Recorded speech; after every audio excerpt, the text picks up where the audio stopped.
Madame, Monsieur, bonsoir. Bienvenue dans ce journal à la une de l'actualité ce soir. Afreximbank met à la disposition de l'Union africaine 420 millions de doses de vaccins contre la Covid-19. C'est ce qu'a annoncé le président directeur général de l'institution financière au terme d'une rencontre avec le président de la République, Alassane Ouattara. Il était aussi question de la coopération entre la banque et la Côte d'Ivoire. Déjà un an qu'il n'est plus, la Côte d'Ivoire ne l'oublie pas. Le cœur et l'esprit, c'est le titre d'un livre autobiographique, 155 pages, qui raconte la vie, la vision politique et le développement d'Amadou Gon Coulibaly. Le Premier ministre Patrick Achi exhorte les Ivoiriens à transformer en réalité le rêve qu'il a laissé. Des joies et des pleurs dans les centres de composition, 41,27%, c'est le taux national de réussite au BEPC cette année, un résultat en recul de 11,9 points par rapport à l'an dernier.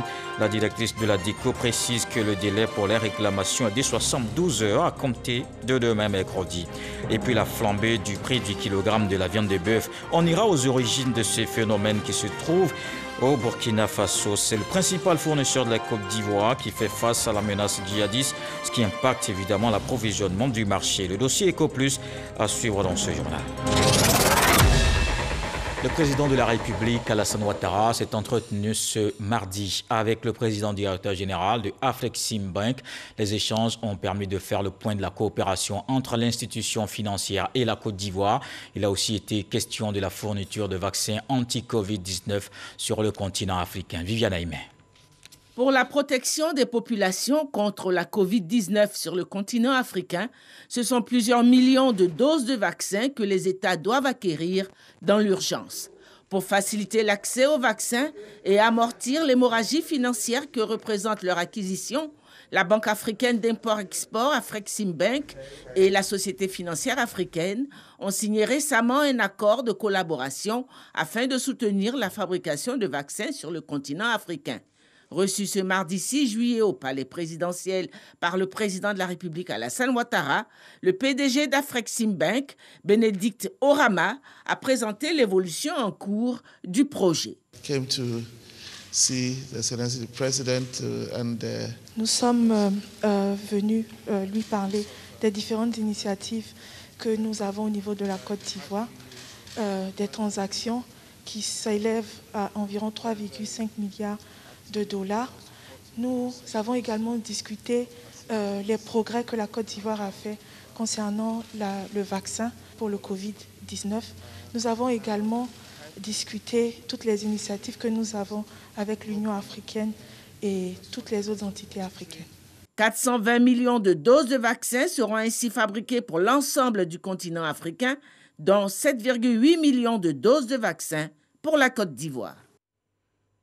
Et pour la Côte d'Ivoire, il était un acteur important de la lutte contre la Covid-19 dans 2 jours. Le 8 juillet précisément, voilà maintenant un an que Amadou Gon Coulibaly n'est plus.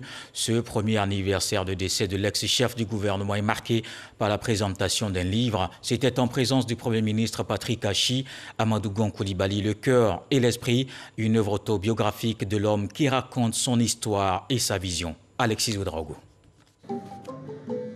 Amadou Gon Coulibaly, le cœur et l'esprit. L'œuvre autobiographique vient 1 an après le décès de l'ancien Premier ministre, lever un pont de voile sur son histoire. Les auteurs le diront lors de cette cérémonie officielle de présentation de l'ouvrage. Amadou Gon Coulibaly a voulu écrire son histoire, se raconter pour se souvenir et se découvrir aux autres. En mai-juin 2019, Amadou Gon est donc Premier ministre. Et il a ce besoin assez fort de se raconter, de parler de lui tel qu'il est, tel qu'il se sent, et non pas tel qu'il est vu ou tel qu'il est caricaturé, comme cette espèce de technocrate, d'homme du Nord, de haut fonctionnaire, alors qu'il se sent complètement différent, il se sent multiple, il se sent divers, il se sent ivoirien, il se sent aux 4 coins de ce pays, et il a envie de le dire, et commence cette aventure de ce livre. Je l'avais rencontré seulement 2 fois, et je découvrais un monsieur qui avait beaucoup d'humour. Moi, je voyais l'homme austère, mais j'ai découvert un monsieur qui savait rire et qui savait faire rire. Et la dernière fois où je l'ai vu, vraiment, c'était à Yamoussoukro, le jour où le président avait dit qu'il n'était pas candidat. Et il y avait cette émotion-là que tout le monde avait. Et lui surtout, il se trouvait qu'il était juste derrière lui. Et je le voyais, je me demandais s'il ne pleurait pas. On avait donné rendez-vous pour qu'on achève la dernière partie qui restait, c'est-à-dire la Covid, comme elle avait vécu, et puis sa dernière hospitalisation. On devait en parler le samedi matin, et puis le 8, le mercredi. Si les grands hommes ne meurent jamais, ces mémoires d'Amadou Gon Coulibaly sont désormais couchées dans ce livre témoignage comme une offrande à tous. Un acte fort pour la famille. Amadou Gon le discret, Amadou Gon le secret, apprécie fortement, de là où il est, j'en suis certaine, votre œuvre. Nous sommes là, tous debout, solidaires et très fiers de l'avoir connu et de l'avoir côtoyé un tant soit peu. Pour le chef du gouvernement, Patrick Achi, la vie de l'homme reste un enseignement de fidélité à deux passions et deux amours, le chef de l'État Alassane Ouattara et la Côte d'Ivoire. Jusqu'à la dernière minute, l'amour, la foi, la passion pour le pays, pour le président, l'ont amené dans ses convictions intimes et profondes. Ce sont des qualités qu'on trouve rarement chez les hommes. Et pendant que Venance Eziam Liman écrivait sa vie, moi, de l'autre côté, j'écrivais son rêve avec lui. Ce qu'il aurait voulu que ce pays soit, ce qu'il se préparait à faire de ce pays.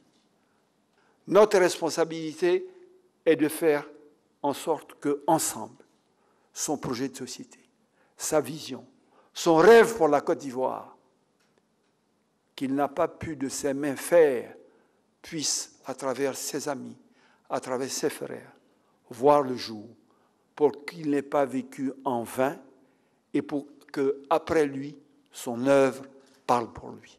Si l'œuvre reste suspendue dans le temps par la tragédie de cette symphonie inachevée, ces 155 pages restent le témoignage vivant de l'homme, sa parole, son histoire, son souvenir. Les attachés de défense près les ambassades de France et d'Afrique du Sud en Côte d'Ivoire sont en fin de mission. Avant leur départ, ils ont été distingués par le ministre d'État, ministre de la Défense, Téné Birahima Ouattara. Ils ont été décorés dans l'ordre national. Logoretti. Le colonel Xavier Clochard, attaché de défense près de l'ambassade de France en Côte d'Ivoire, et le colonel Kido Mankotiwa, attaché de défense près de l'ambassade d'Afrique du Sud dans le pays, sont en fin de mission. Avant de rejoindre leur patrie, ils ont été respectivement élevés officiers de l'ordre national et chevaliers de l'ordre du mérite ivoirien. Je reçois cette décoration avec beaucoup d'humilité aussi. Et si vous m'y autorisez, j'ai une pensée pour tous ceux qui ont reçu cette décoration au prix du sang, au prix de leur vie, pour défendre leur patrie, la Côte d'Ivoire. Je voudrais vous dire ma gratitude, Monsieur le ministre d'État. Je pars d'ici pleinement satisfait, avec en même temps beaucoup de regrets, car je suis conscient qu'il y a encore beaucoup à faire. Notre coopération de défense est forte. Elle illustre les liens très importants, très forts qui unissent la France et la Côte d'Ivoire. Le colonel Xavier Clochard était en mission depuis 2018 et le colonel Kido Mankotiwa, lui, depuis 2017. Le ministre d'État, ministre de la Défense, Téné Birahima Ouattara, leur a traduit la reconnaissance de l'État. C'est avec un grand plaisir que je rencontre ce jour l'ensemble des attachés de défense accrédités en Côte d'Ivoire et que je décore au nom de son Excellence, Monsieur le Président de la République, chef suprême des armées, deux des vôtres en fin de mission dans notre pays. Je voudrais également remercier les récipiendaires de ce jour pour les mots de qualité, les mots donc pleins d'affection qui ont été adressés à l'égard de la Côte d'Ivoire et de ses responsables. Durant le temps passé ensemble, nous avons constaté la consolidation et le renforcement des accords de coopération qui existent entre vos pays et le nôtre.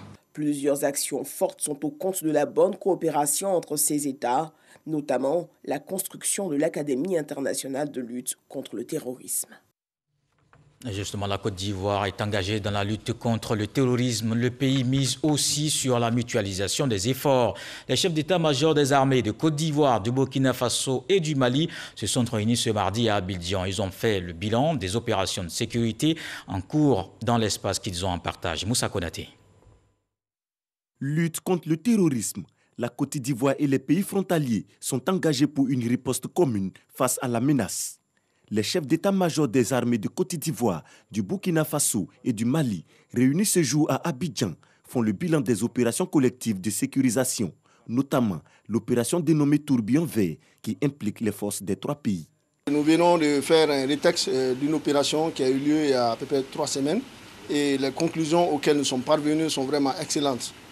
Donc les échanges ont surtout porté sur la conduite des opérations, des recommandations et des perspectives dans le cadre du renforcement de la coopération. Tout ce qui se mène, il faut un peu s'arrêter, faire le bilan, voir ce qui a marché, ce qui n'a pas marché.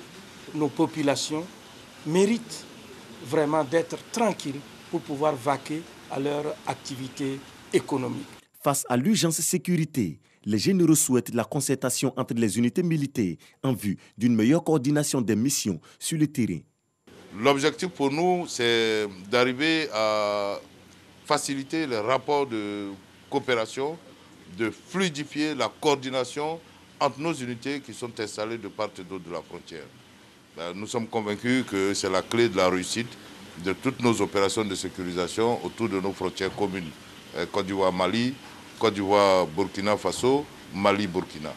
À leur arrivée au Kangalieni, les généraux de brigade Oumar Diarra et Moïse Minengou ont reçu les honneurs militaires, honneurs rendus par des unités de l'armée de terre, de l'armée de l'air et de la marine nationale. Une autre lutte est engagée, celle contre la Covid-19.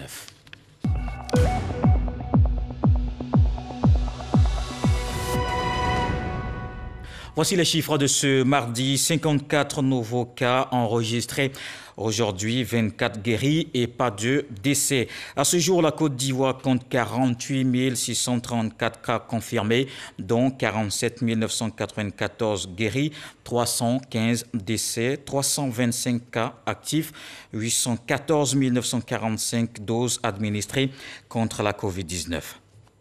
L'actualité est également marquée par les résultats du BEPC qui sont connus depuis ce mardi. 41,27%, c'est le taux national de réussite cette année, un chiffre en recul de 11,9 points par rapport à l'an dernier. Le délai pour les réclamations est de 72 heures à compter de demain mercredi. Des détails avec Sephora Zegui. Depuis 14 heures ce mardi 6 juillet, les candidats à l'examen du brevet d'études du premier cycle BEPC sont situés sur leur sort. Un peu plus tôt dans la matinée, la directrice des examens et concours nous a livré les résultats du dit examen. Des incidents techniques ont concerné les épreuves de physique-chimie. Ils ont été corrigés sur instruction du ministre de l'Éducation nationale et de l'alphabétisation, Madame le professeur Mariatou Koné, et dans le respect des procédures en vigueur. Les mesures adoptées ont donc permis de préserver l'équité et la validité de l'ensemble des sujets dans les 3 zones de composition.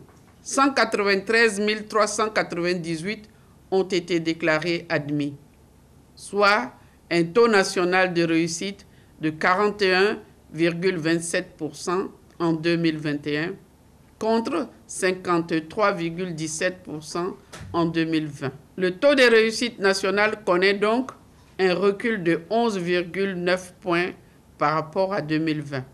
Cette année, comme l'année dernière, les résultats n'ont pas fait l'objet de proclamations publiques comme à l'accoutumée. Les précautions sanitaires exigent toujours le respect de cette disposition. Les candidats sont donc priés de venir en personne dans leur centre et de prendre place dans leur salle de composition respective. Les relevés de notes ou attestations de réussite leur seront remis individuellement et en main propre dès 14 heures. Les résultats sont également mis en ligne depuis 14 heures sur le site www.men-deco.org. Le délai pour introduire d'éventuelles réclamations dans les centres de composition respectifs est de 72 heures à compter du mercredi 7 juillet dès 7h30. Les résultats des jurys spéciaux de réclamation seront publiés dans les mêmes centres le lundi 12 juillet à 14h. Les candidats sont donc situés. La joie pour ceux qui ont réussi à l'examen, grise mine et pleurs pour les autres. Voilà les sentiments qui prévalaient dans les centres de composition à l'annonce des résultats ce mardi. Notre équipe de reportage s'est rendue à Adjamé et Cocody. Evelyne Yoboué, Grascando. Inquiétude et stress sur les visages des candidats au brevet d'études du premier cycle BEPC session 2021 du lycée Amondi-Pierre dans la commune d'Adjamé. Il est 14h et nous y sommes pour les résultats. Hyper tendu même, hyper tendu. Elle a peur au ventre. Je ne sais pas si mon travail est abouti ou n'est pas abouti. Je ne sais pas d'abord. Peu de temps après, l'attente prend fin, c'est la délivrance. Les sentiments sont partagés. Ça n'a pas marché, je ne suis pas découragée. L'année prochaine. Les responsables du centre sont satisfaits. Cette année, le taux de réussite est en hausse. L'ambiance est très bonne. Je me rends compte que dans mon centre, il y a eu beaucoup d'admis. L'année dernière, ici au centre, on avait eu 37% ici l'année dernière. Voilà. Cette année, ici, le taux a été plus élevé. Sur 630 candidats, nous avons eu 260 admis. Ça fait un taux de 41%. Notons que le taux de réussite national est de 41,27% contre 53,17% l'année dernière. Au lycée moderne de Cocody, autre lieu visité, même ambiance, Nicole, accompagnée de son père, vient de recevoir sa collante. Elle est admise. Je suis très émue, je suis très contente d'être passée au second. Vraiment, je suis émue, c'est pas le mot me manque. C'est la première fois de participer. Vraiment, je suis content pour elle. Les résultats du BEPC, désormais connus, recommandation de la tutelle, pas de proclamation publique en raison de la Covid-19. Et on se rend dans le centre du pays à Boaké. Les candidats là-bas aussi, évidemment, partagés entre joie et peine. On le voit avec Wadio Kwame. À Boaké, les candidats au brevet d'études du premier cycle BEPC sont fixés sur leur sort dans les différents centres d'examen. En cette année 2021, la proclamation des résultats s'est faite de manière particulière. Coronavirus oblige. Nous ne procédons pas, comme cela se faisait dans le passé, à la proclamation des résultats et également à l'affichage des résultats, mais nous procédons seulement à la distribution des relevés de notes. Je me sens très bien. Parce que j'aime mon BPC, je suis très contente. Après le BPC, je compte faire la série A. Si certains candidats crient leur joie, ce n'est pas le cas pour tout le monde. Pour le BPC 2021, 25 811 candidats ont composé dans la région de Boaké. 3 208 candidats admis pour la DRENA 1 sur 8 119, soit un taux de réussite de 39,51%. Et 5 478 candidats admis pour la DRENA 2, soit un taux de réussite de 35,81%. Voilà pour le BEPC. Eux aussi sont en fin d'année. Ils viennent renforcer la famille des enseignants du primaire. C'est la sortie de 298 élèves maîtres au CAFOP de Korogo. Après 3 ans de formation, la 50e promotion baptisée Ouattara Lassina, officiellement mis sur le terrain. Ils sont exhortés à travailler pour une éducation de qualité et compétitive. Le reportage de Soro Corona. Ils sont 298 élèves maîtres, dont 164 filles du Centre d'animation et de formation pédagogique CAFOP de Korogo a rejoint la grande famille des enseignants. Les apprenants de la 50e promotion baptisée Ouattara Lassina sont mis sur le terrain après 3 ans de formation théorique ponctuée de stages. Ces futurs enseignants s'engagent à faire du système éducatif ivoirien le plus performant. Et nous sommes la première promotion à reprendre ces 3 ans dans les CAFOP. Je pense que les enseignants qui vont sortir de ces 3 années seront effectivement des enseignants très aguerris. Lassina Ouattara, conseiller technique du président de la République, parrain de la cérémonie, exhorte les élèves maîtres à être des modèles. Le député de Kourougou commune les invite à redorer le blason de l'école ivoirienne. Ne vous fâchez pas comme nos enfants. Il faut être à l'heure à l'école. Enseignez nos enfants comme vos enfants. C'est important. Soyez des modèles. Quand vous voyez le président de la République, c'est parce qu'il y a un enseignant qui l'enseigne. Le président de la République, Alassane Ouattara, a dit d'être des enseignants bien. Pour les autorités administratives, éducatives et élus, le gouvernement attend beaucoup des futurs enseignants. Être enseignant, agent de l'État exige des qualités au plan moral, professionnel et civique à l'instar de tous citoyens. En somme, nous attendons de vous des modèles. Le centre d'animation et de formation pédagogique de Kourougou a accueilli ses premiers élèves maîtres en 1971. Les responsables du CAFOP demandent sa réhabilitation pour une formation de qualité. Et on s'arrête sur cet autre sujet d'actualité. Le 19 mai dernier, le gouvernement a plafonné les prix du kilogramme de la viande de bœuf, 2600 et 2800 au plus. Une décision pour contrer la flambée des coûts de cette denrée à Abidjan. Mais ce plafonnement est loin d'avoir résolu le problème puisqu'il y a des augmentations sans cesse. Un phénomène qui trouve ses origines bien au-delà des frontières ivoiriennes. C'est le constat de nos reporters qui se sont rendus au Burkina Faso. Le pays est le principal fournisseur en bétail de la Côte d'Ivoire. La menace djihadiste a un fort impact sur l'approvisionnement du marché ivoirien aux origines du prix de la viande de bœuf. C'est le dossier Eco Plus de ce soir avec Jean-Luc Bangbo et Zakaria Traoré.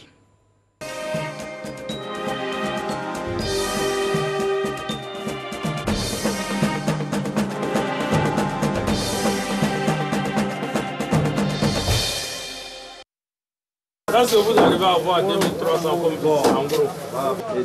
Ça dépend, 2400, 2450, 2500.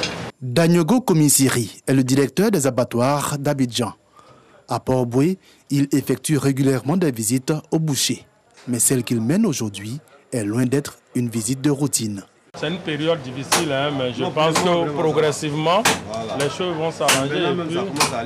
Oui. Nous-mêmes, au niveau de l'arrivage, on a vu que ça commence à s'améliorer. Depuis plusieurs semaines, le bovin se fait rare auprès des bouchers. Le prix du kilogramme de viande, lui, a vite fait de prendre l'ascenseur. On a acheté demi à 1200. Mais aujourd'hui, on est venu payer demi. Il dit que c'est 1500. Ça a augmenté de 300 francs encore. Accusé, la communauté des bouchers montre patte blanche et émet une hypothèse pour expliquer cette situation. Burkina, Mali, c'est les deux pays-là qui fournissent viande. Mais présentement, là, ils ne viennent pas comme au Côte d'Ivoire là même. Le Burkina Faso est le plus grand pourvoyeur de bétail de la Côte d'Ivoire. Entre 150 000 et 170 000 têtes de bovins par an, 250 000 têtes de petits ruminants, soit environ 80% des besoins en viande comblés grâce aux importations depuis ce pays voisin. Une belle dynamique qui semble être mise à mal par la crise sécuritaire au Burkina Faso. Si le Mali a chuté à ce niveau-là, c'est à cause des crises socio-politiques qu'on connaît là-bas. Et le Burkina aussi, c'est la même chose. Pour mesurer l'ampleur de cette crise djihadiste sur la filière de l'élevage et son réel impact sur le circuit d'approvisionnement du marché ivoirien, nous nous sommes rendus à Ouagadougou, au marché à bétail de Sougre-Nouma, l'un des principaux points de transit du bétail vers les pays voisins, notamment la Côte d'Ivoire. Ouedraogo Abdul Karim est bouvier et marchand de bétail. Il y opère depuis des années. Mais ces derniers mois, il observe avec amertume un dysfonctionnement du marché. Les marchés là, en tout cas, c'est un peu cher. Là-bas, c'est un peu cher. Moi, comme c'est en fait les gens là, les gens là n'ont pas de marché là comme ça. Quel genre? Moi, je ne sais pas. Tout le monde sait. Ce qu'Abdul Karim ne veut pas nommer et qu'il désigne pudiquement par les gens, ce sont les djihadistes. Certaines de ces bêtes proviennent des zones où opèrent ces derniers. Moi, j'ai payé jusqu'au Maroc. 20 ici là, et la descente moi ici là à 500 000. Moi avant là, moi ça là, ça dépasse comme ça là, ça dépasse pas 300, 275 comme. Tout le monde fuit laisser des bœufs. Moi, il n'y a pas de bœuf encore. Ces zones que les éleveurs fuient aujourd'hui, ce sont Dori, Barça-Logo, Djibo et plus généralement les régions de l'Est et du Sahel. Des zones de grosse production de bétail qui ont dû réduire la voilure sous la pression djihadiste. Ces jours de marché à Kaya, 130 km de Ouagadougou, La ville, située à une quinzaine de kilomètres de cette zone dangereuse, abrite encore l'un des rares marchés à bétail de la région. Un défi pour les fêtières qui y voient là un moyen de maintenir l'activité. À l'intérieur, comme vous le savez, dans le nord, Dori, Djibo, vous connaissez ce qui se passe présentement là-bas. Mais on essaie de faire avec. Malgré la situation, les bêtes continuent d'arriver seules. Maintenir l'activité sans oublier la sécurité des acteurs. Les marchés à bétail constituent en effet l'une des cibles privilégiées des djihadistes. Les groupes d'autodéfense veillent discrètement au grain. Les volontaires de défense, ils ne sont pas en tenue, mais ils sont dans le marché présentement avec nous. S'il y a quelque chose, ils vont intervenir rapidement. Ça vous rassure? Oui, ça nous rassure. Le bétail est le troisième produit d'exportation du Burkina Faso, après l'or et le coton. Mais pour combien de temps, au vu de la situation sécuritaire du pays? Un casse-tête pour les autorités burkinabées. Les chiffres ont été divisés par 3. Les achats qui se faisaient et qui étaient exportés en direction des pays voisins ont été divisés pratiquement à 3, parce que du fait de l'insécurité. Donc, c'est dire que effectivement cette insécurité-là a impacté énormément les exportations. Avant d'atteindre la Côte d'Ivoire, les impacts de cette baisse drastique de la production bovine sont perceptibles déjà à Ouaga. C'était 2500 le kilo et sans os. Et puis avec os, c'était 2000. Bon, maintenant, comme avec les guédis là, il n'y a plus des animaux. Donc c'est ça qu'on a venu maintenant le kilo à 3000. Mais des fois, même 3000, là, ça ne sort pas. Des fois, on vend ça même à 3500. Ce sont les mêmes éleveurs qui sont les mêmes victimes du djihadisme. Ils ont emporté beaucoup de bétail. Bon, nos éleveurs qui faisaient la transhumance, beaucoup se sont exilés. Beaucoup sont restés en Côte d'Ivoire, d'autres sont au Bénin, d'autres sont au Togo. Le COSNABA n'hésite pas à comparer ces prix imposés par la crise djihadiste sur la filière. Par exemple, ça, c'est la viande extra de qualité minimum. Je ne pouvais pas avoir à moins de 3500, 4000 le kilo. Voilà. Alors que je ne sais pas, à Abidjan, ça ne vaut pas ça. Le kilogramme de viande de bœuf serait moins cher en Côte d'Ivoire qu'au Burkina, d'où provient pourtant l'essentiel du bétail ivoirien.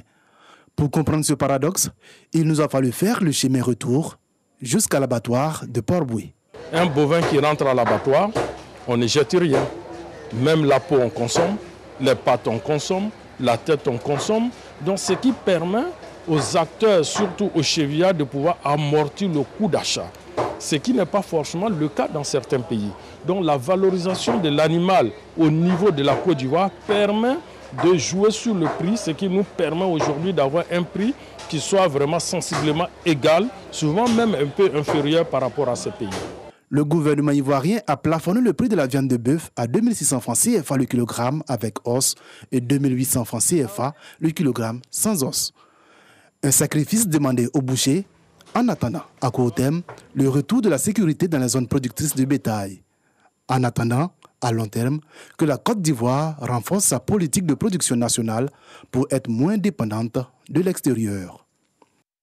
C'était le premier reportage de la série que propose le service économie sur l'état de la filière bétail ivoirienne avant la fête de Tabaski. Et nous vous proposons le mardi prochain comment les deux pays, la Côte d'Ivoire et le Burkina Faso, se préparent pour garantir l'approvisionnement en moutons dans ce contexte de crise sécuritaire au pays des hommes intègres. Le progrès dans tous les secteurs et le développement passent aussi par la paix. Un message de cohésion sociale porté par l'ambassadeur d'Angola en Côte d'Ivoire. Il s'est entretenu avec le ministre de la Réconciliation nationale. Le diplomate angolais exprime son soutien à Kouadio Konan Bertin dans cette mission de vivre ensemble. Moussa Konaté. L'ambassadeur d'Angola en Côte d'Ivoire reçu par le ministre de la Réconciliation et de la Cohésion nationale. Le diplomate angolais est venu apporter son soutien à Kouadio Konan Bertin pour la réussite de sa mission de réconciliation des populations. Il occupe un poste ministériel très important. Et ça devient plus important pour l'Angola qu'avec qui un passé pareil comme ce que la Côte d'Ivoire passe maintenant. Alors je suis venu pour échanger avec son Excellence, Monsieur le ministre, et aussi pour savoir de plus comment vont les choses. André Panzo est aussi ambassadeur d'Angola au Burkina Faso avec résidence à Abidjan.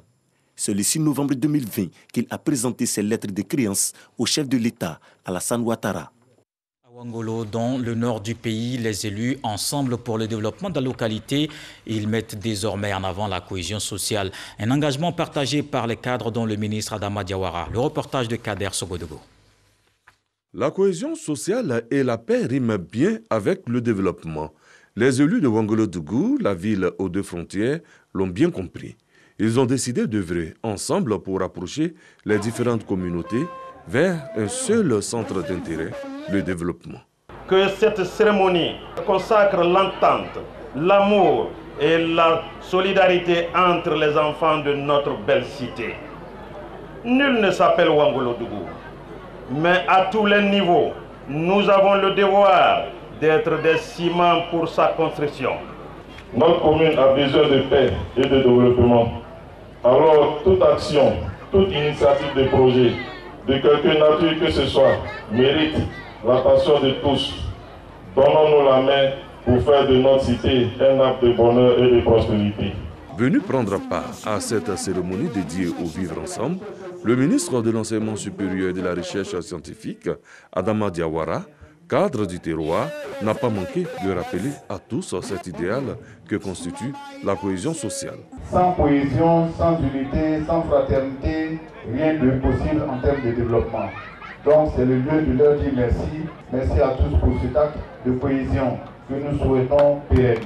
Chants et danses ont rythmé cette cérémonie qui se veut le point de départ de la cohésion sociale à Wangolo-Dougou.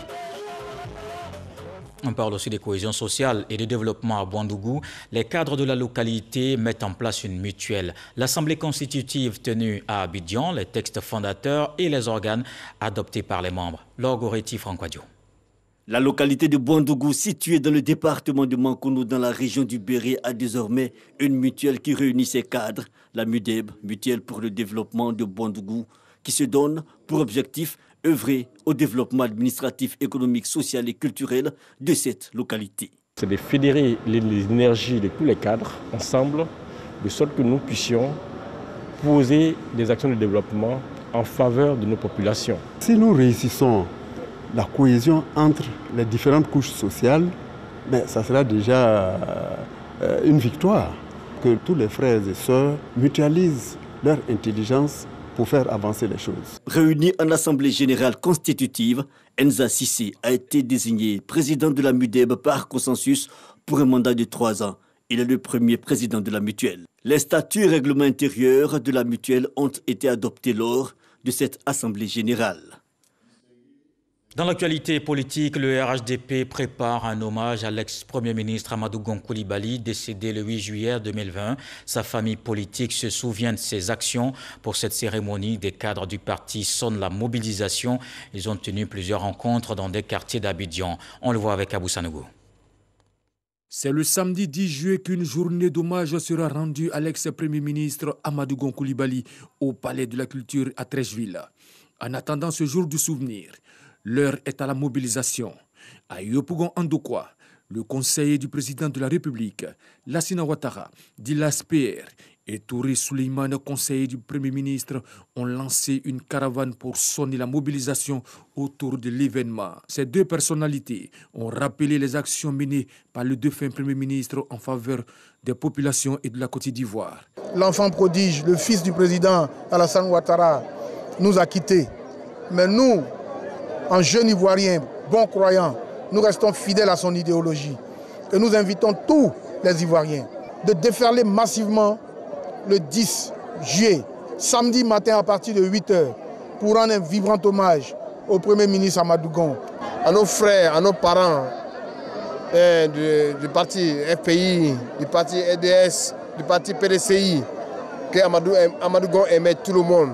Donc j'invite tout le monde ce jour-là, toute la jeunesse de Yopougon, la population de Yopougon qui sortent pour aller faire un grand hommage au Premier ministre Amadou Gon Coulibaly. L'ASPR et Touré Souleymane vont sillonner plusieurs quartiers du district d'Abidjan pour inviter la population à aller rendre hommage à l'ex-premier ministre le samedi 10 juillet prochain.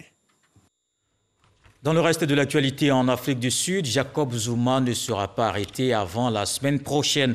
L'ancien président condamné la semaine dernière à 15 mois de prison pour outrage à la justice refuse de se rendre à la police. Il devait théoriquement se constituer prisonnier avant dimanche dernier, mais il a fait appel du verdict de la Cour constitutionnelle qui examinera sa demande lundi prochain. Jacob Zuma a donc gagné une semaine de répit avec ce rebondissement. Et puis à suivre le débat. Votre émission ce soir avec Christelle Milledge et ses invités. C'est donc tout à l'heure après ce journal. Il s'agira de l'érosion côtière, ces villes menacées de disparition. C'est donc une émission à suivre tout de suite. Voilà qui m'interme à ce journal. Merci d'avoir suivi. Retour de l'actualité 23h avec Marine Cognan. Demain 20h, retrouvez Marie-Longue Goran.